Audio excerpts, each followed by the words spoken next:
আজ বানাবো একদম দোকানের মতোই মুচমুচে পাপড়ি চাট। এর জন্য নিয়েছি এক বাটি ময়দা, স্বাদ মতো নুন ও কিছুটা জোয়ান। এইবার এগুলোকে ভালো করে মিশিয়ে নেব। এখন কিছুটা তেল দিয়ে ময়দাটাকে ভালো করে মেখে নেব এবং অল্প অল্প করে জল দিয়ে মেখে একটা ডো তৈরি করে নেব। এবার এই ডোটাকে 10 মিনিটের জন্য রেখে দেব। আর এদিকে তেঁতুলের চাটনিটা তৈরি করে নেব। এর জন্য তেঁতুলকে কিছুটা জলে ভিজিয়ে রেখে তার থেকে পাল্পটা বের করে কড়াই দিয়ে দেব। এবার দিয়ে দেব কিছুটা চিনি, স্বাদ মতো লবণ ও লঙ্কা গুঁড়ো। এখন চাটনিটা ঘন হয়ে এলেই নামিয়ে নেব। এবার ওই ডোটা থেকে ছোট ছোট লেচি কেটে রুটির মতন করে বেলে একটি গ্লাসের সাহায্যে পাপড়িগুলো সেভ করে নেব। এবার একটি কাঁটা চামচের সাহায্যে ছোট ছোট ছিদ্র করে নেব যাতে পাপড়িগুলো ফুলে না ওঠে। এবার কড়াইতে তেল গরম করে হালকা আঁচে পাপড়িগুলোকে বাদামি রং করে ভেজে নেব।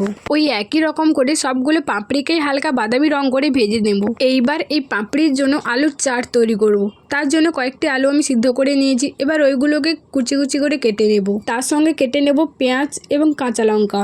এবার একটা জায়গায় ওই কুচিয়ে রাখা আলুগুলো দিয়ে দেব এবং তার সঙ্গে দিয়ে দেবো ওই কুচিয়ে রাখা পেঁয়াজ কুচি এবং কাঁচা লঙ্কা কুচি এবং দেবো কিছুটা নুন ও লঙ্কা গুঁড়ো এবং তার সঙ্গে দেবো জিরে ও ধনে গুঁড়ো এবং ওই যে তেঁতুলের চাটনিটা বানিয়েছিলাম সেটাও দিয়ে দেবো 1 চামচ। এবার সবগুলোকে ভালো করে মিশিয়ে নেব যাতে মশলাগুলো একে অপরের সঙ্গে গায়ে ভালোভাবে লেগে যায়। এবার একটা জায়গায় পাপড়িগুলোকে সাজিয়ে দিয়ে দেবো তেঁতুলের চাটনি, ওই আলুর চাট এবং কিছুটা টক দই এবং ওপর থেকে ছড়িয়ে দেবো ঝুরি ভাজা। এখন রেডি বাড়িতে তৈরি পাপড়ি চাট। তোমরা দোকানে 40-50 টাকা দিয়ে না খেয়ে বাড়িতে এভাবে বানিয়ে দেখতে পারো, খেতে কিন্তু দারুণ লাগে। ভিডিওটি যদি ভালো লেগে থাকে তাহলে চ্যানেলটিকে সাবস্ক্রাইব করে যেও আরও নতুন নতুন রেসিপির আপডেট পাওয়ার জন্য।